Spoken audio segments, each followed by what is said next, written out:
우리가 이 냉전 시대라 그러죠. 미국과 소련, 지금의 러시아, 미국과 소련이 거의 초강대국의 두 축이었죠. 이 두 나라가 서로를 향해서 총뿌리 정도가 아니고 핵을 가지고 견제를 한 그런 때를 우리 냉전 시대라 그럽니다. 그러다 어느 날 1983년 9월 26일에 소련이 쏘아 올린 인공위성으로부터 정보가 하나 오는데 경보와 함께 울립니다.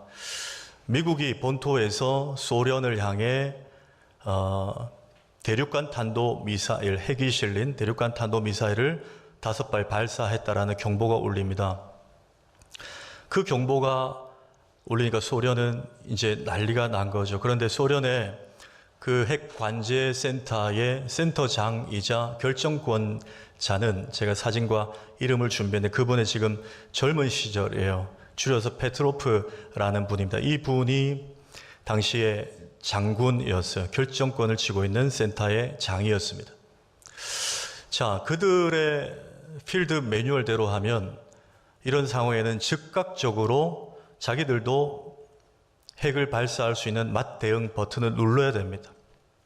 이게 정해놓은 매뉴얼이었어요. 자, 여러분 상상해 보십시오. 만약에 눌렀습니다. 그러면 미국과 소련의 핵전쟁이 일어나는 거예요.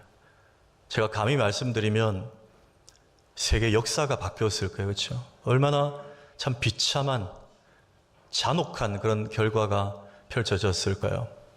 자, 그 분초를 다투는 시간에 저 페트로프라는 장교가 눌러야 되는데 이제 누르면 이제 끝이에요. 그렇죠? 이제 전쟁입니다. 그런데 누르지 않고 뭔가 이상하다라는 의구심을 갖습니다. 자세히 모니터를 살폈습니다. 만약에 미국이 소련을 향해서 핵전쟁을 시도하는 도발이었다면 왜 5발만 쐈겠는가? 이런 의구심을 갖게 됩니다. 그리고는 직원들에게 다시 모니터하라, 다시 컴퓨터 프로그램을 돌려라. 이분이 판단하기에 이건 핵미사일이 아니었습니다. 소련이 쏘아올린 인공위성이 여러 가지 빛과 대기의 환경을 가지고 데이터를 받아서 소련 관제센터에 보내잖아요. 그런데 그 인공위성의 기계적 오류였다고 이분은 판단한 것입니다. 왜? 어떤 빛 5조각을, 그 섬광을 미국이 쏘아올린 미사일로 판단했다고 이분은 생각한 것입니다. 자, 그래서 맞대응 버튼을 누르지 않습니다. 잠시 후 미국이 쐈다고 생각했던 미사일이 소련 영토에, 본토에 떨어졌을까요? 안 떨어졌습니다. 그분의 판단이 맞았던 것입니다. 이 한 사람의 판단, 이 한 사람의 선택 때문에 세계사가 바뀐 것이죠. 이후에 유엔에서는 이 장군을 세계 유엔 주최의 시민평화상을 이분에게 수여를 하게 됩니다. 세계 역사에 굉장히 중요한 인물로 소개되는 사람 페트로프입니다. 여러분, 한 사람의 선택이 엄청난 결과를 초래할 수 있다는 것입니다. 그런데 저와 여러분의 인생이 사실 늘 선택이 주어지는 인생 아닙니까? 큰 선택도 있습니다. 우리 자녀들의 결혼 문제라든지 또 직장, 취업, 진로, 진학 이런 어떤 일륜지 사이에 있어서 큰 선택을 해야 될 경우들도 있습니다. 그런데 꼭 큰 선택만 있는 것은 아닙니다. 소소한 선택도 우리 삶에 있습니다. 하루아침에 그냥 일어나서 오늘은 무슨 옷을 입을까부터 또 출근해서 점심때 오늘은 뭐 먹지? 짜장면? 짬뽕? 볶음밥? 뭐 탕수육을 시키면 소스를 부어 먹을까? 찍어 먹을까?부터 이렇게 썰렁한 분위기일 줄 몰랐는데 탕수육을 한 번도 안 드셔본 분위기인 것 같습니다. 그런 소소한 분위기, 소소한 선택 뭐 이런 것들이 우리 삶에 늘 있다는 것입니다. 그런데 오늘 본문을 가만히 보면 바울도 오늘 제목대로 한 선택을 합니다. 자, 오늘 본문은 지난주에 드로아 다락방 교회에서 유두고라는 졸다가 지친 그 죽은 그 청년을 바울이 살려낸 그 드로아에서 이제 떠나는 장면부터 시작을 합니다. 떠나서 바울이 밀레도라는 곳에 이릅니다. 밀레도에서 그 유명한 에베소 장로들을 불러 모아놓고 고별 설교를 하게 되죠. 자, 그 장면인데 오늘 그 장면의 앞선 장면들을 제가 좀 넘어가지 않고 보려고 합니다. 밀레도의 장로들을 모아놓고 바울이 한 선언을 하는 것입니다. 어디로 가겠다고요? 예루살렘으로 가겠다. 자신은 예루살렘행을 선택했다라고 밝힙니다. 바울이 왜 예루살렘을 가고자 했는가? 큰 이유는 이거 하나입니다. 로마서 15장 26절에 보면 그 이유를 이렇게 말합니다. 마게도냐는 터키입니다. 아가야는 고린도 지역입니다. 마게도냐와 아가야 사람들이 예루살렘 성도 중 가난한 자들 위하여 기쁘게 얼마를 연보했다는 것입니다. 즉 예루살렘에 기근이 들어서 굉장히 힘겨워하는 성도들이 있었는데 그들 향해서 저 유럽 지역의 성도들이 구제헌금을 했어요. 그 구제헌금을 바울이 전달받아서 그걸 전달하러 예루살렘에 가겠다는 것입니다. 여러분 여기까지만 딱 보면 예루살렘에 바울을 기다리는 사람들이 꽃다발 들고 있어야 될 분위기 아닙니까? 웰컴, 환영, 사도 바울 막 이렇게 돼야 되는 분위기예요. 그런데 그렇지만은 않았습니다. 우리가 아까 읽었는데 22절과 23절을 한번 보십시오. 한번 같이 읽습니다. 시작. 보라, 이제 나는 성령에 매여 예루살렘으로 가는데 거기서 무슨 일을 당할는지 알지 못하노라. 오직 성령이 각 성에서 내게 증언하여 결박과 환난이 나를 기다린다 하시나. 굉장히 무거운 분위기입니다. 꽃다발 들고 기다릴 것 같았는데 내가 예루살렘 가면 거기서 무슨 봉변을 당하는지 모릅니다. 결박당할 수 있고 여러 가지 환난이 나를 애워쌀 수 있는 상황이 펼쳐질 겁니다. 바울이 성령의 감동으로 이걸 알았던 거예요. 왜요? 헌금 갖고 가는데 좋아해야죠. 좋아할 사람들도 있었지만 유대 강성 지도자들은 유대교에서 기독교 우두머리로 개종한 바울이 죽어야 밥을 먹겠다고 하는 사람들이 기다리고 있었어요. 저 인간은 죽여야 된다. 여러분 같으면 성령이 이걸 알려주시면 가고 싶겠습니까? 안 가고 싶죠. 여러분 바울이 1차, 2차, 3차 전도여행, 지금 3차 전도여행 동선 중이잖아요. 이 1차, 2차를 경험하면서 좀 수월했습니까? 선교 일정이? 아니죠. 원정원 유대인들이 테러를 감행했습니다. 바울 죽이려고. 심지어 루스드라라는 곳에서는 돌에 맞아서 죽은 사람처럼 된 적도 있었어요. 태형을 맞았습니다. 귀신 들린 여자 고쳤다가 감옥에 들어간 적도 있었어요. 쉽지 않았습니다. 여러분 사람이 학습 효과라는 게 있잖아요. 이 정도 어려움을 당하면 그 좀 유식한 말로 트라우마라는 게 생기지 않습니까? 가기 싫어요. 피하고 싶죠. 하나님 내가 이토록 고생했는데 또요. 저도 그 언젠가 말씀드렸죠. 8, 9년 전에 필리핀 선교 갔다가 마지막에 청년들, 대학생들하고 선교사님 풀장에 데려가는데 수영을 못하는 제가 애들이 집어 던져가 죽을 뻔했다고요. 저는 그 뒤로 물에 절대 안 들어갑니다. 목욕탕 물엔 들어가요. 예. 물이 두려워요. 바다도. 한번 그러고 나니까 진짜 트라우마가 생겨요. 우리 남자 성도님들 한번 대답해 보십시오. 한 번씩 꿈 꾸잖아요. 주무실 때. 제일 꾸기 싫은 꿈이 뭡니까? 다시 군대 가는 꿈이죠. 정말 싫어요. 저도 한 번씩 꾸거든요. 아침에 일어나면 눈물이 맺혀 있어요. 주여 나를 버리셨나이까 이러면 깼는데 꿈이에요. 예. 그게 여러분 트라우마예요. 힘들면 피하고 싶습니다. 근데 바울은 무슨 일이 일어날지 성령님이 알려주셨는데도 내가 간다, 가야 된다. 그게 제가 제목을 오늘 위대한 선택이라고 한 거예요. 그런데 바울이 예루살렘행을 택한 것도 위대한 선택인데 그 위대한 선택에 앞서서 또 하나의 선행된 선택을 하는 장면을 우리가 발견합니다. 오늘 큰 틀에 그 한 가지를 볼 거예요. 뭐냐? 먼저 하나님과 독대하는 시간을 가졌다는 것입니다. 예루살렘을 향해 가기 전에 하나님과 독대하는 시간을 가졌다는 거예요. 자, 13절 제가 읽습니다. 우리는 앞서 배를 타고 아수에서 바울을 태우려고 그리로 가니, 이 우리는 누가가 지금 말하는 거죠. 이는 바울이 걸어서 가고자 하여 그렇게 정하여 준 것이라 그랬습니다. 무슨 말입니까? 바울이, 여러분 지난주에 그 7 사람들과 그 드로아 교회 함께 예배했던 사람들 있죠. 자기 따라다니던 무리들, 그 사람들에게 당신들은 먼저 드로아에서 배를 타고 아수까지 가 있으라는 거예요. 그 바울 자기는 걸어서 가겠다고 했다는 겁니다. 바울이 딱 정했다는 거예요. 명령했다는 것입니다. 제가 제일 최근 자료를 보니까 이 드로아, 여러분 드로아가 어디냐면, 여러분 예전에 영화에도 있었는데 트로이 목마 아십니까? 예, 트로이에서 아소까지입니다. 제일 최근 자료로 보니까 65km예요. 자, 이때는 교통수단이 뭐 도보지 않습니까? 바울이 걸어간 거예요. 제일 빨리 걸어가도 이틀입니다, 여러분. 효율적이지 않아요. 배 타고 빨리 가야죠.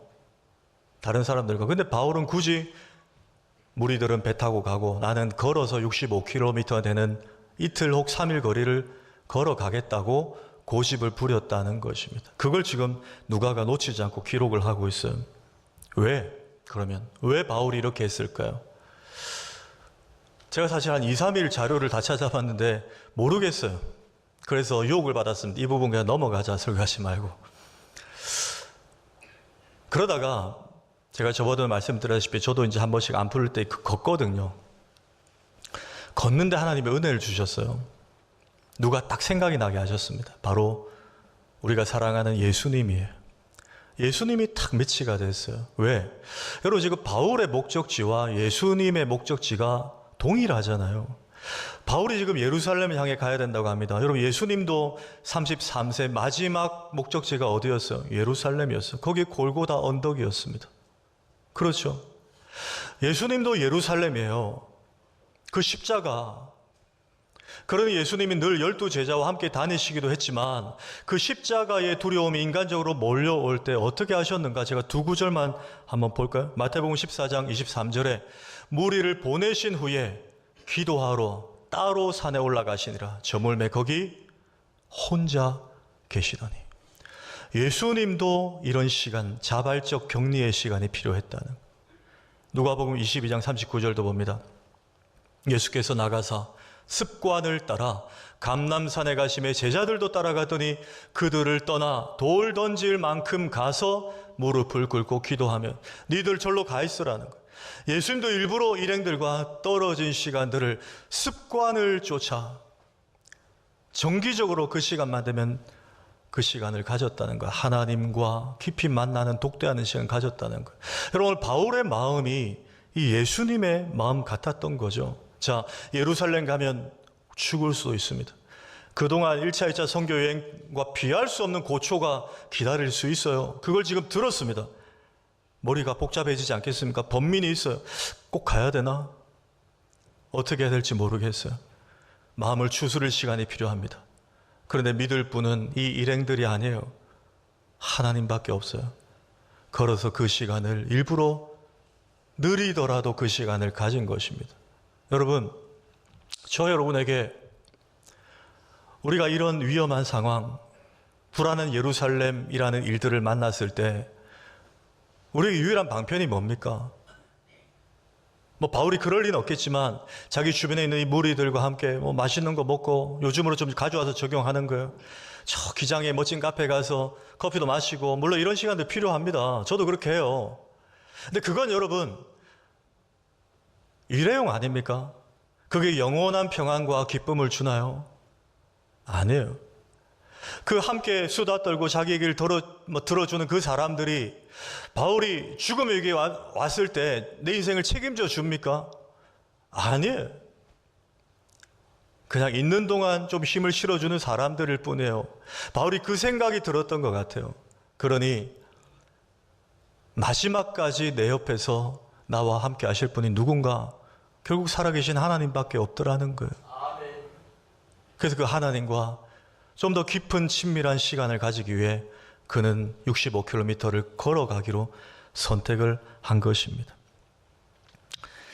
제가 부목사 때 우리 교회 안에 이제 대학부를 아마 지도할 때였는데, 대학부 청년 중에 형제하고 자매가 커플, 이제 교제를 하는 형제 자매가 있었어요.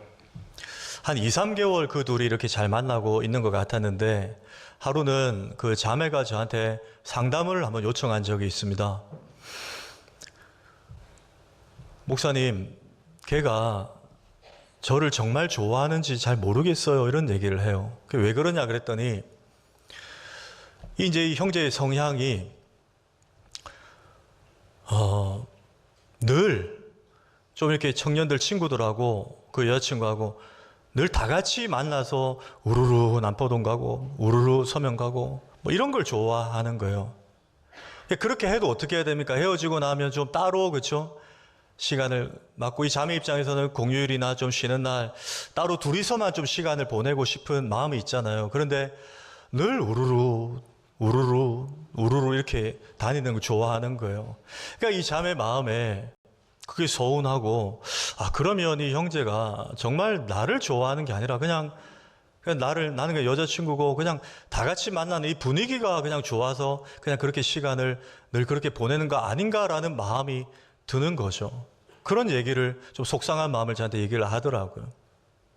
여러분, 이 형제와 자매가 그 뒤로 어떻게 됐을까요? 다음 시간에 알려드리겠습니다. 그건 사실 중요한 게 아니고요. 제가 뭘 말씀드리냐, 여러분, 우리와 하나님과의 관계도 비슷한 것 같지 않나요? 주일 공예배, 제가 너무 강조하죠. 이거는 목숨 걸고 지켜야 되는 예배예요. 함께 모여서 하나님 예배하는 이 주일 예배 너무 귀합니다. 또 우리 수요일 날은 우리 부교육자들이 수요 성경인물 시리즈를 지금 쭉 하고 있어요. 너무 귀한 시간에. 금요철야 점점 더 많이 오세요. 다른 교회 교인들도 막 오세요. 함께 모여 기도하고 찬양하고 예배하는 시간 너무 귀합니다. 이거 반드시 우리가 해야 돼요. 그런데 그와 동시에 그렇게 우르르 왔다가 그걸로만은 안 되는 거예요. 주님과 좀 독대하는 은밀한 시간도 필요하다는 거예요. 그 시간을 통해 하나님을 더 깊이 알아가요. 하나님은 내 마음을 더 어루만져 주세요. 여러 사람 있을 때 고백하지 못했던 기도들, 하나님과 은밀한 시간에 내가 나눌 수 있는 거예요. 그 시간도 반드시 필요하다는 거예요. 마치 이런 겁니다. 예수님이 나귀 새끼를 타고 예루살렘에 착 입성을 하시니까 유대인의 큰 무리가 종려나무 가지를 들고, 여러분 그 장면 아시죠? 호산나 난리가 났어요. 그 장면 보면요, 한번 띄워주실래요? 요한복음 12장 12절에 명절에 온 큰 무리가 예수께서 예루살렘으로 오신다는 걸 듣고 종려나무 가지를 가지고 맞으러 나가 외치되 호산나, 뭐 했다고요? 찬송했다. 여러분, 길에서 찬송가 뭡니까? 하나 예배잖아요. 버스킹 찬양을 했다는 거예요. 길에서. 큰 무리가 얼마나 멋집니까? 요즘으로 치면 음향, 조명 쫙 세팅해가지고 수천 명 모여서 그냥 수련회 집회, 찬양 집회 한 거예요. 놀라운 시간이에요. 자, 그런데 성경은요, 여기서 끝나지 않고 이들이 이러고 다 돌아갑니다. 돌아가고 이어서 20절 한번 보실 거예요. 20절에 이걸 지적해요. 명절에 예배하러 올라온 이 사람들 똑같이 온 사람들이에요. 그 중에 헬라인 몇이 있는데 그들은 우르르 왔다가 돌아가지 않고 우리가 예수님을 좀 따로 배웠고자 합니다 하고 찾아왔다는 거예요. 빌립을. 성경이 왜 이 사람들을 기록했을까? 이방인들 별 중요하지도 않은데 이 배치가 중요해요. 같이 보실까요? 12절과 20절 같이 보십시오. 자, 명절에 똑같이 큰 무리의 유대인들이 왔어요. 함께 찬양했습니다. 이들 우르르 돌아갔어요. 그런데 몇 사람만 남아서 따로 주님을 만나고자 했다는 거. 왜 이걸 지금 이어서 배치해서 보여줄까요? 여러분 아시잖아요. 저 두 부류 중에 일주일 뒤에 누가 예수를 배반했습니까? 저 호산나 외치던 큰 무리들이에요. 저들은 심지어 예수님을 십자가에 못 박고 정치살인범 바라바를 풀어주라고 했어요. 왜? 가만히 보니까 예수는 자기들의 니즈를 채워줄 사람이 아니에요. 그들은 로마의 압제에서 해결해줄 정치적인 왕 메시아가 필요했는데 이 예수는 무력해요. 차라리 정치 머리 잘 돌아가는 바라바가 났다는 거예요. 왜 이런 현상이 나타나죠? 예수님을 따로 만나서 깊이 알아가는 시간이 저들은 없었어요. 저 헬라인의 모습이 저 큰 무리들은 없었다고. 그러니 저들은 주님을 떠난 것입니다. 여러분, 예수님이 이 원리를 강조하세요. 마태복음 6장 6절 한번 읽습니다. 시작. 너는 기도할 때에 내 골방에 들어가 문을 닫고 은밀한 중에 계신 내 아버지께 기도하라. 은밀한 중에 보시는 내 아버지께서 갚으시리라. 보세요. 잘 보세요. 골방에 들어가래요. 큰 찬양 집회도 좋은데 골방도 중요하대요. 골방에 들어가 어떻게 해요? 문을 닫으래요. 왜? 소음을 차단하고 남들의 시선을 차단해서 오롯이 하나님께만 집중하는 시간. 요즘 길에 막 유튜브 막 틀어놓고 다니는 분들이 있어요. 자기 듣는 채널 유튜브도 좀 끄고 단 10분이라도 하나님과 오롯이 독대하라는 거예요. 그렇게 할 때 어떻게 한다고요? 은밀한 중에 보시는 아버지께서 갚으시리라. 만져주신다는 거예요. 해결하신다는 거예요. 공감하신다는 거예요. 불안하고 두려운 예루살렘을 앞두고 바울은 이 하나님을 찾아 65km를 걸어간 것입니다. 자, 그렇다면 한 걸음만 더 나아가서 왜 예루살렘을 앞두고 꼭 이렇게 하나님을 독대해야 했었는가 하는 질문입니다. 그 이유가 두 번째예요. 하나님과 독대하고 나니 바울의 마음이 달라졌기 때문에 그래요. 바울의 심경이, 바울의 믿음의 강도가 달라졌다는 것입니다. 여러분 16절 한번 읽을까요? 시작. 바울이 아시아에서 지체하지 않기 위하여 에베소를 지나 배 타고 가기로 작정하였으니 이는 될 수 있는 대로 오순절 안에 예루살렘에 이르려고 급히 가미로라. 잠깐 뛰어나 보세요. 여러분 유심히 보시면 좀 이상한데 발견하실 수 있을 겁니다. 조금 전 상황과 완전히 지금 달라지지 않습니까? 자, 지난주 드로아이에서 아소 65km까지 바울은 걸어가고 사람들은 배 타고 왔어요. 그리고 오늘 본문에 보니까 기모 그리고 사모를 들러서 밀레도까지 이런 여정인데 앞에는 지금 자기는 걸어가겠다고 했어요. 그 말은 시간에 구애받지 않고 천천히 가겠다는 거예요. 왜? 하나님과 독대하는 시간이 필요하니까. 근데 지금 이들 만났습니다. 아소에서. 만났더니 180도 바뀌었어요. 이제 배 타고 가재요. 지체하면 안 된대요.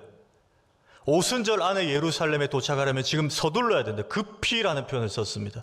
완전히 지금 바울의 태도가 달라진 거예요. 그렇죠? 이게 지금 이상해야 됩니다. 자, 저기서 참고로 왜 오순절 안에 도착해야 된다고 했는가? 오순절은 이스라엘의 3대 명절입니다. 그러면 그동안 디아스포라, 흩어져 살던 유대인들이 명절을 맞아서 예루살렘으로 수십만 명이 다 모여와요.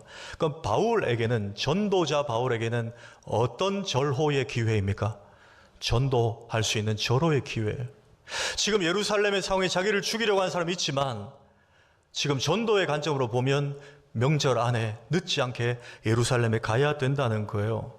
근데 여러분 우리가 짚을 것은 그러면 그 사이에 예루살렘 안보와 상황이 좀 바뀌었나요? 가령 성령님이 나타나셔서 아들아 바울아 그래 네가 지금 불안해하는 거 보니까 알겠다. 예루살렘에 너를 지금 죽이고자 혈안되어 있는 그 인간들을 내가 다 죽였다. 제거했다. 안심하고 가라. 성령님 이렇게 말씀하셨나요? 아니에요. 22절, 23절에 그 환난과 결박과 고초가 기다리고 있는 건 여전합니다. 예루살렘 상황이 변한 게 아니에요. 심지어 그런데도 바울이 24절에 멋진 고백이죠. 한번 읽습니다. 시작. 내가 달려갈 길과 주 예수께 받은 사명 곧 하나님의 은혜의 복음을 증언하는 일을 마치려 하면은 나의 생명조차 조금도 귀한 것으로 여기지 아니합니다. 예. 이 정도로 바뀌었어요. 마음에 번민이 있었는데 고민이 있었는데 가야 되나? 다른 데를 먼저 갈까? 그러면 예루살렘 상황이 좀 나아질까? 이런 인간적 고민이 있어서 65km를 걸었는데 이분이 지금 바뀌었어요. 사명이래요. 가야 된대요. 달려가야 된대요. 죽어도 된대요. 그래서 어떻게 이렇게 바뀔 수 있죠? 답은 아까 살펴봤어요. 하나님과 독대하는 시간을 가졌기 때문인 줄로 믿습니다. 하나님의 마음을, 자기의 마음을 교통하는 시간을 바울이 가진 거예요. 그 시간에 하나님이 바울의 마음에 담대함과 확신과 용기를 불어넣어 주신 거예요. 아들아, 사랑하는 아들아, 걱정하지 마라. 내가 너를 지명하여 불러나니 너는 내 것이라. 내가 너를 예루살렘으로 가라고 하지 않았냐. 네가 불 가운데 지날 때도 그 불이 너의 옷자락을 태우지 못할 것이야. 네가 물 가운데로 지날 때도 그 물이 너를 침몰지 못할 것이다. 예루살렘이라는 현실이 너를 힘들게 하지 못할 거야. 예루살렘의 그 강성 지도자들이 너를 죽이지 못할 거야. 너를 상하게 하지 못할 거야. 너의 직장에 그 힘들게 하는 사람이 너를 힘들게 하지 못할 거야. 네가 짊어지고 있는 너의 가정 형편이 너를 무너지게 하지 못할 거야. 네가 지금 앓고 있는 그 질병이 너를 결탄코 실패하게 하지 못할 거야. 절대. 이 마음을 독대하는 시간 동안 하나님이 아브라함이 아니고 바울에게 풀어넣어 주신 거예요.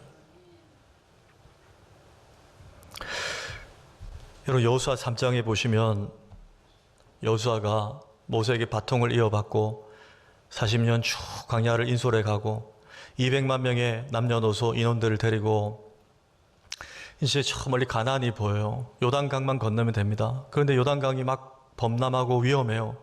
함부로 진입했다가 죽을 수 있어요. 여호수아가 결단을 내립니다. 멈추라. 그리고 3일 동안 기다리며 기도합니다. 그 3일 후에 하나님이 여호수아에게 응답을 하세요. 그런데 40년 전 홍해처럼 네가 모세 선배처럼 지팡이 들고 팔을 벌리고 있으면 내가 삼성 LG 건조기 못지않은 동풍 건조기로 홍해를 훅 해서 마른 땅을 보이리라 하시지 않아요. 분명히 다릅니다. 어떻게 하시죠? 제사장들이 발을 먼저 요단 강물에 담그라고 해요. 요단 강물이 여전히 위험합니다. 자, 그 장면 볼까요? 여호수아 3장 13절에 제사장들의 발바닥이 요단물을 밟고 멈추면 요단물, 곧 위에서부터 흘러내리던 물이 끊어진대요. 요단 강물이 먼저 끊어진 게 아닙니다. 여전히 범람해요. 아이들은 죽을 수 있어요. 그런데 하나님은 발을 먼저 넣으래요. 요단강이 바뀐 게 아니에요. 3일 동안 하나님과 독대했더니 여호수아의 마음이 바뀐 겁니다. 담대하게 하나님 함께 하시면 갈 수 있다. 힘내라. 겁먹지 마라. 하나님이 우리 앞서 가신다. 그러고 발을 밀어 넣은 거예요. 오늘 바울의 상황과 똑같아요. 두렵지만 여전히 예루살렘은 불안하지만 내가 달려갈 길과 주 예수께 받은 사명 곧 하나님의 은혜의 복음을 증언하는 일을 마치려 하면은 나의 생명조차도 조금도 귀한 것으로 여기지 아니하노라. 왜? 하나님과 독대했거든요. 하나님이 힘을 불어넣어 주셨거든요. 여러분, 전 세계에서 제일 많이 팔린 도서가 1위가 뭔지 아세요? 성경책이에요. 스테디셀러이래요. 스테디셀러는 최소 10년간 누적된 걸로 봤을 때도 1년, 10년 이상이죠. 2위가 뭔지 아세요? 철로역정, 존 버년의 철로역정이에요. 여러분, 존 버년의 철로역정 이 책과 그 다음에 방금 성경에 나와 있는 네 권의 책, 에베소서, 골로새서, 빌립보서, 빌레몬서 이 네 권의 책, 총 5권의 책의 공통점이 뭔지 아세요? 제가 예전에 말씀드렸죠. 5권 다 옥중, 감옥에서 쓴 책이에요. 자, 에빌 골못 이 네 권의 옥중 서신 중에 빌립보서에 보면 기뻐하란 말이 제일 많이 나오죠. 감옥인데도 불구하고 기뻐하라 그랬어요. 여러분, 빌립보서에도 가장 유명한 구절이 빌립보서 4장 6, 7절인데 우리 한번 힘있게 읽겠습니다. 시작. 아무것도 염려하지 말고 다만 모든 일에 기도와 간구로 너희 구할 것을 감사함으로 하나님께 아뢰라. 그리하면 모든 지각에 뛰어난 하나님의 평강이 그리스도 예수 안에서 너희 마음과 생각을 지키시리라. 아멘. 아멘. 모든 일에 기도만 하래요. 하나님과 독대하래요. 그러면 요단 강물을 끊어주시겠다? 홍해를 갈라주시겠다? 예루살렘에 너를 힘들게 하는 인간들을 다 제거해 주시겠다? 아니요. 오히려 너희 마음과 생각을 평안토록 지켜주시겠다. 발을 넣을 수 있는 믿음의 수준까지 하나님께서 용량을 넓혀주시겠다. 여러분, 이것도 놀라운 복인 줄 믿으시기 바랍니다. 우리 가정 형편이 나아지고 정말 우리가 금요일마다 기도하는 것처럼 암투병 하시는 분들이 병이 낫고 하는 건 너무나 감사한 일이에요. 그런데 혹 지금 당장에 그 일이 일어나지 않더라도 그 질병을 감당할 수 있는 체력과 영성을 하나님께서 부어주신다면 우리 마음과 생각을 지켜주시는 은혜가 임한다는 거예요. 제가 예전에 출애굽기를 설교하면서 하나님 말씀을 우리가 먹어야 될 만나라고 표현을 했습니다. 우리가 말씀을 먹어요. 유진 피터스는 이 책을 먹으라라는 표현을 했죠. 하나님 말씀 먹어야 돼요. 여러분, 어느 집에 갔는데 밥을 차려 주었어요. 손님이라고. 그런데 혹 남기면 주인이 어떻습니까? 서운하죠. 맛이 없나 이런 생각이 들어요. 여러분, 이 66권의 말씀, 특히 오늘 이 주일 예배에 주신 오늘 이 사도행전 이 말씀은 하나님이 우리에게 차려주신 밥상인 줄 믿으시기 바랍니다. 그래서 이게 우리가 좀 그냥 넘어가도 좋겠는데 제가 마지막으로 이 한 구절을 좀 받아 먹고 여러분들이 돌아갔으면 좋겠어요. 어디냐? 22절이에요. 22절 한번 보십시오. 보라, 이제 난 성령에 매여 예루살렘으로 가는데 거기서 무슨 일 당할는지 알지 못하노라. 바울이 이렇게 고백을 합니다. 여러분, 이 한 구절에 문제도 있고 답도 있다는 게 보이십니까? 문제는 뭐죠 지금? 예루살렘이 문제예요. 무슨 일을 당할는지 알지 못하는 두려운 예루살렘이 바울의 기도 제목이고 문제잖아요. 그런데 잘 보시면 여기에 답도 있어요. 답은 뭐죠? 나는 성령에 매여서 간다는 거예요. 이게 답이에요. 예루살렘은 분명히 불안하고 두렵고 위험합니다. 그런데 하나님 우리에게 문제로만 몰아가시지 않고 그와 동시에 답도 제시하고 계시다는 거예요. 성령에 이끌려 너는 가는 거야. 내가 너와 함께 간다는, 마치 이런 거예요. 마태복음 4장 1절에 예수님이 공생애 시작하실 때 시험 받으신 장면 보십시오. 그때 예수께서 성령에게 이끌려 마귀에게 시험을 받으러 광야로 가사. 여러분, 우리 인생이 광야예요. 그렇죠? 무시무시한 마귀의 시험이 하루도 쉬지 않고 우리를 공격하는 곳이 우리 인생입니다. 그런데 마귀의 시험만 있는 곳이 우리 인생이 아니에요. 그 앞에 보세요. 성령에게 이끌려 답도 있다는 거예요. 여러분, 기억하십시오. 우리에게 문제가 생기면 하나님 이 문제를 해결해 달라고 기도합니다. 때로 이 문제를 좀 피할 수 있게 해달라고 기도합니다. 그런데 하나님 우리의 마음을 모르고 야속하게 우리를 더 문제의 깊은 곳으로 밀어 넣으실 때가 있어요. 그때 기억하시라는 거예요. 아, 하나님이 더 힘든 고난과 역경과 환난 속에 나를 밀어 넣으실 때는 나에게 답도 주신다는 걸 믿으시기 바랍니다. 피할 길을 주십니다. 감당할 시험만 주십니다. 성령을 반드시 동행시키십니다. 그 성령이 답이 되게 하셔서 그 여정을 반드시 걸어가게 하십니다.